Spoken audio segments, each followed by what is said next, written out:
Hi, everyone. Welcome to another workshop presented to you by the Writing Success Center. My name is Genesis. I'm one of the faculty here in the Writing Success Center, and today we're going to be talking about incorporating personal anecdotes into academic writing.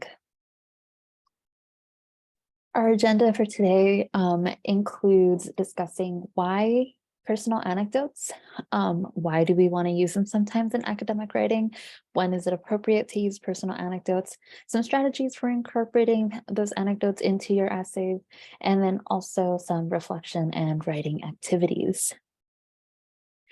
Before we get started, I just want to give you an overview on how to get the most out of this workshop. So first, we really encourage you to complete the accompanying activity worksheet that can be found in the module through which you found this workshop video. If you're receiving extra credit for a class, completing that activity would be really helpful in order for you to demonstrate to your instructor that you did attend this workshop. We also encourage you to take your time. Feel free to pause or rewind parts that you found confusing or needed to listen to again. That's the beauty about these types of virtual workshops, is that you get the option and opportunity to take it at your own pace. All right, so before we get started with like the nitty gritty, I did mention we have a couple reflection activities. So want to start us off with a reflection to sort of gauge your understanding and knowledge of these personal anecdotes and their relationship to academic writing.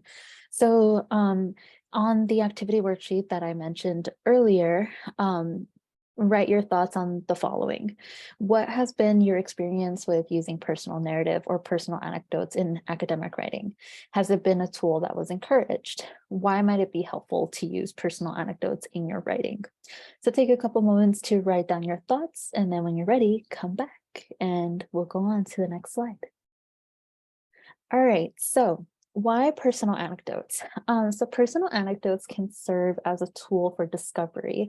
It is an opportunity for you to explore a lot of the theory that we're reading in classes. So if you're taking a sociology class, or if you're taking like a composition class, and the information that you're learning is stuff that you realize like, wait, this applies to my own life. I lived this. You will find that that lived experience is valid. The research is just putting into ideas like an abstract concept, stuff that a lot of people actually experience. So personal anecdotes are a really valid form of research and really valid forms of examples in order to demonstrate, hey, this research is someone's lived experience, and that lived experience is mine, and I can demonstrate how I see this research because of what I lived. And that might feel like it's contrary to what we are taught. We are often taught that in academic writing, you should not use the I, you should not use your own personal experience, but you will find that a lot of disciplines are actually moving away from that and finding that there is a lot of value in our own personal narratives, because our personal narratives demonstrate, once again, how this theory lives in practice. So personal anecdotes can also provide a framework for your essay to draw the reader in and help them understand your ideas. So it's not just telling the reader like, hey, this is a bunch of like research that I've done. Hopefully you understand it as I piece them together, but it can actually help you piece together a lot of the research that you are demonstrating to your reader through these lived experiences that maybe your reader might relate to.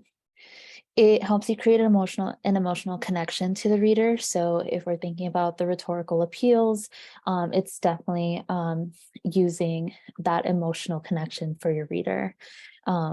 It provides context for why you're writing about the topic. So certain sociology-based disciplines are now allowing the use of I statements throughout the essays. And so for some folks, they use that as a means to demonstrate to the reader why they saw the importance of the topic.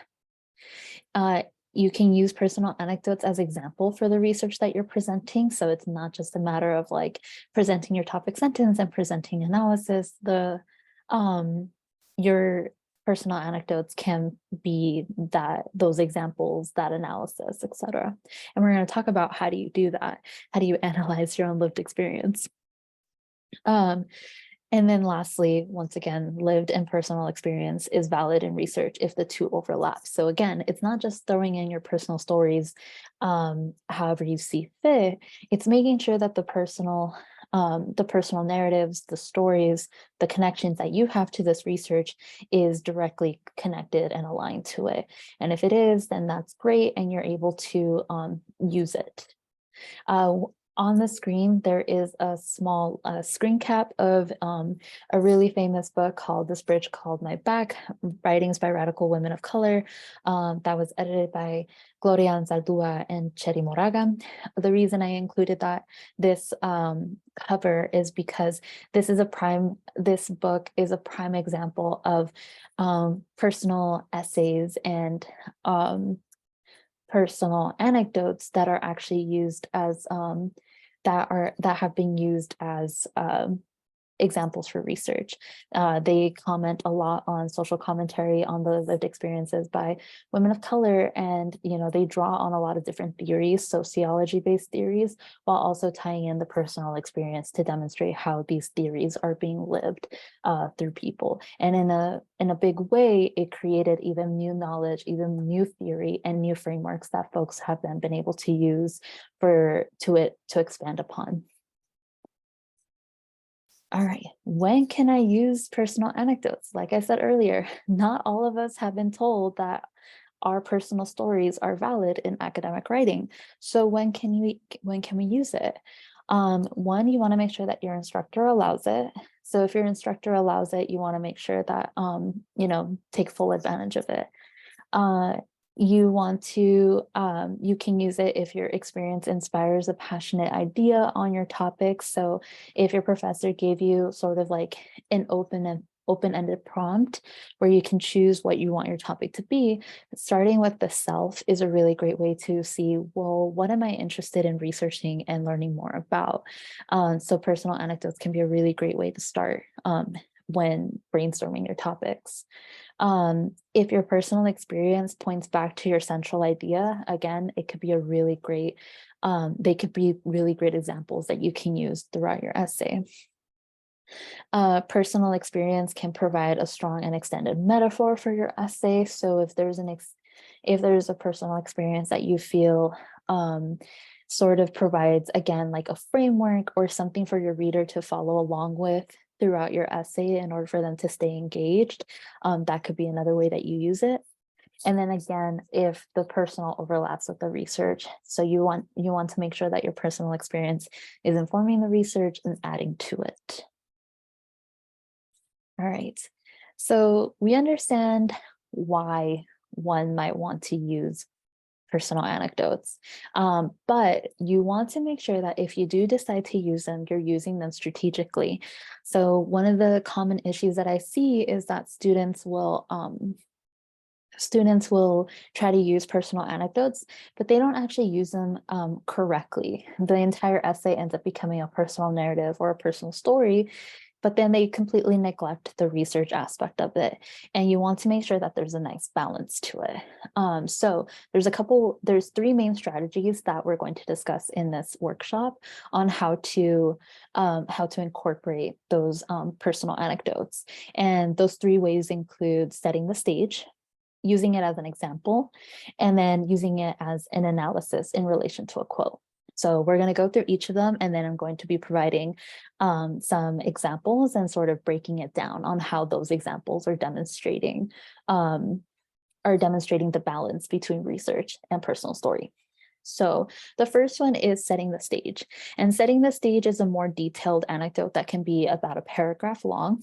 It sets up the who, what, when, where, why, and how. So, the basic storytelling techniques that we are taught.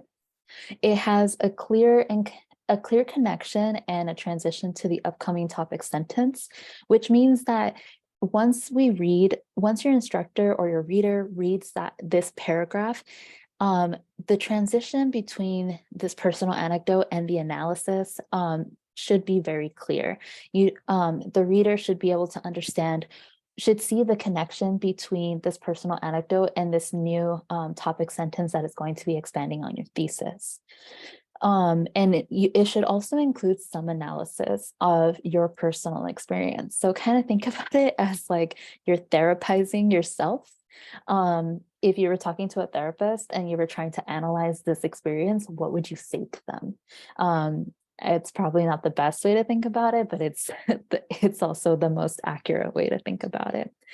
And then from there, the following paragraph is going to build on the ideas set up by the anecdote. So this is where it's going to be a little more theoretical. You're going to have some quotes. You can be relating back to the personal anecdote, the paragraph that you had just finished, and expanding on it, analyzing it more, etc. This you want to use sparingly. This should not be this type of personal anecdote should not be used throughout your entire essay. You want to use this only for your strongest points and examples in relation to your thesis.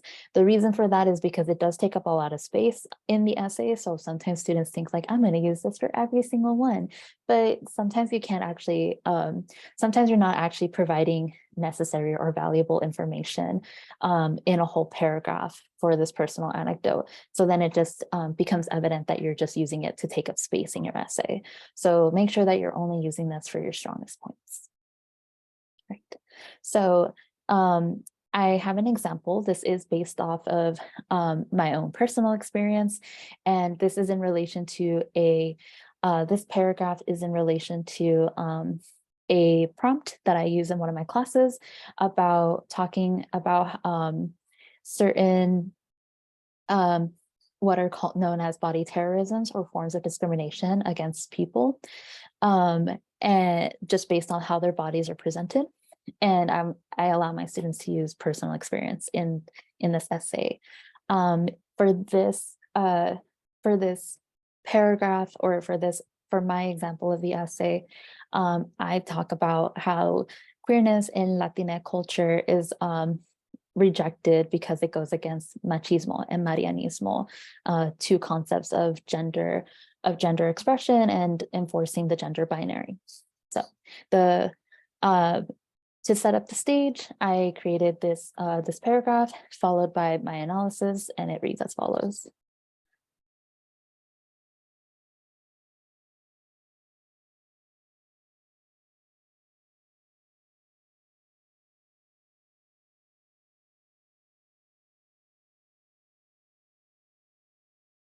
Sorry about that small technical difficulty. So the paragraph reads as follows. When I was 15, I had already been beginning to question my sexuality, consistently joking with my friends that I was simply bi-curious. Then my cousin was outed. In typical Mexican mom, there's no such thing as privacy fashion. My tia read a letter addressed to my cousin from her secret girlfriend, her good friend. In the following months, my mom related to me stories about how my tia was ashamed, wondering how she went wrong in her good Catholic household. My mom's own prejudices came out as she said how it would have been better for my cousin to have stayed with her straight ex-boyfriend, the one who cheated on her twice. Over the years, my cousin was encouraged to pass as straight. As a bisexual woman, surely she could repress the attraction and love for her girlfriend. Witnessing this violent invalidation and silencing, I found myself repressing my own exploration, choosing to preserve my safety and fall into the good Catholic girl narrative that dictates one day being a good straight wife to a man. My cousin's story is one of many, and in the large spectrum of coming out stories, it's on the less extreme side, as others experience physical violence in addition to the emotional violence my cousin and I experienced. Since queerness breaks away from the gender binary that is enforced by machismo and marianismo, folks who identify, present, and act on their queerness are at the risk for violence. While my own story focuses on how marianismo emotionally attacks and manipulates queer women and femmes into fulfilling their quote-unquote womanly roles, machismo utilizes physical violence to keep those that break away from their assigned roles in their place. According to the article Machos and Sluts, Gender, Sexuality, and Violence Amongst Puerto Rican Adolescents by Marisol W. Asensio, it has been found that men react more strongly than women to gender role deviations and are more likely to punish those considered deviants. So the way that we are setting the stage for this analytical paragraph, we started introducing concepts of religion. So we noticed that this analytical essay or this analytical paragraph talks a lot about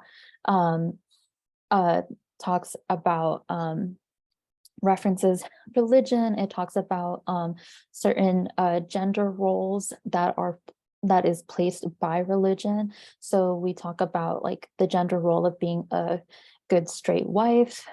We talk about what it means to be a good Catholic girl, that type of narrative. We talk about violence, and in the analytical paragraph, we talk about emotional violence. And here, we start referencing that emotional violence, my cousin's invalidation and being silenced, being forced to, her being forced to, or being encouraged to pass as straight, even though she is in a committed relationship with another woman. And ultimately, how that violence ripples out because it influenced me as well. Um, we also start referencing, so we notice this last sentence where I talk about how there's a large spectrum of coming out stories. And we start introducing the concept of physical violence, which is what the article is more specifically talking about. So we see how this initial paragraph, yes, it is discussing personal personal narrative, but it's also doing the work of transitioning, setting up the analysis in the next paragraph. And we know that we're going to be analyzing that and elaborating on it. Excuse me. Our second way of using personal anecdotes in an essay is by using it as an example to support a topic sentence. So this is a much shorter anecdote that illustrates the major points. So at most, it should be 2 to 3 sentences long, no more than that. If it's any longer than that, chances are you're including information that is not really relevant to the essay. Again, it should include analyzing your own experience to show its relation to the topic sentence and the thesis. And ultimately, it should highlight the main theme or plot points in relation to a longer anecdote.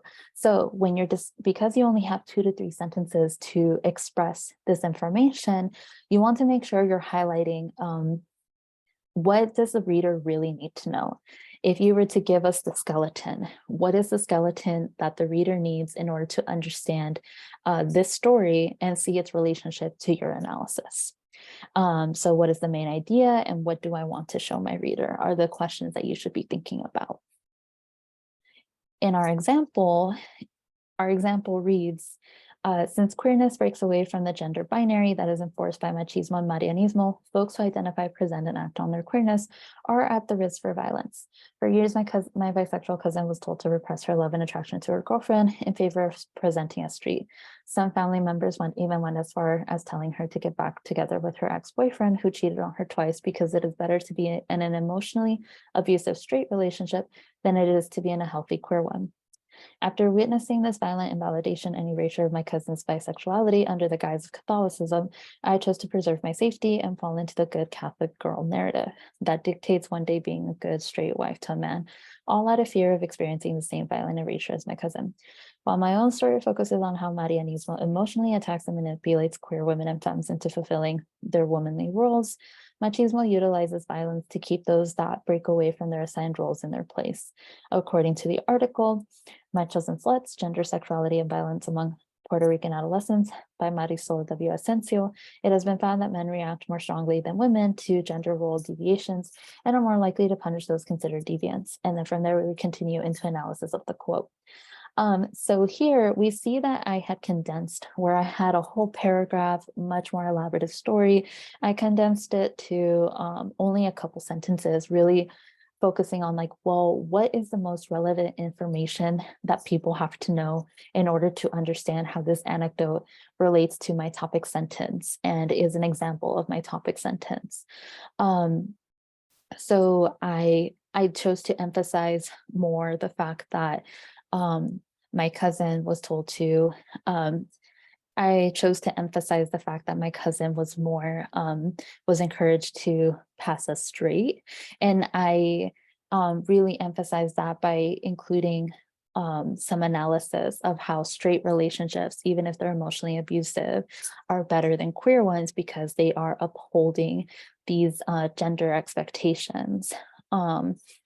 I also demonstrate how violence, I also want to emphasize how violence and erasure or invalidation and erasure are forms of violence, emotional violence against folks.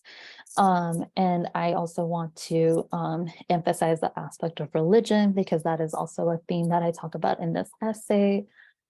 And then I introduce these concepts of Marianismo and machismo, and how they both play a role in the way that people experience violence, in the way that queer folks experience violence in Latina cultures. So you notice that even though I'm telling a story um, even though I'm telling a story, there's still analysis in it. I still include these very important moments where I demonstrate this is how this anecdote is in relation to this topic sentence. It's not just throwing in the anecdote for the sake of throwing in the anecdote. It's including the anecdote because it is a very specific example of how this theory lives in the world. All right. And the last one is to use personal anecdote as part of analysis in relation to a quote. So it's going to be similar to to using it as an example to support a topic sentence. It's going to be more direct and highlight the main theme and plot points. So again, should only be about 2 to 3 sentences. And there is more analysis than story. So how does your experience show the quote in theory and action? So you have to also make sure that you are analyzing your own experience and tying it back to the quote and back to the topic sentence. So we're going to do the same thing. And I'm going to read out loud the example. Since queerness breaks away from the gender binary that is enforced by machismo and Marianismo, folks who identify, present, and act on their queerness are at the risk for violence. Parents play a vital role in ensuring children are aware of these gender expectations and even go to the extent of emotionally manipulating their children to enforce it. According to the article, Machos and Sluts, Gender, Sexuality, and Violence Among Puerto Rican Adolescents by Marisol Asensio, it has been found that men react more strongly than women to gender role deviations and are more likely to punish those considered deviants. When practicing for my quinceañera, I had a woman identifying friend who was physically affectionate, giving me a lot of hugs, cheek kisses, and would even hold my hand. As my dad would witness these public displays of affection, he would pull me to the side and tell me of my friend's intention to convert me to lesbianism. While my mom would tell him that these displays are common amongst female friendships in the United States, my dad saw it as a threat to the gender role expectations and took it upon himself to rectify it by actively speaking on how he did not approve of this friendship. As a teenager experiencing unconditional love and support from my parents, his disapproval felt more like an act of violence. I either had to maintain his love by stopping the displays of affection or maintain the friendship and risk losing my father's support.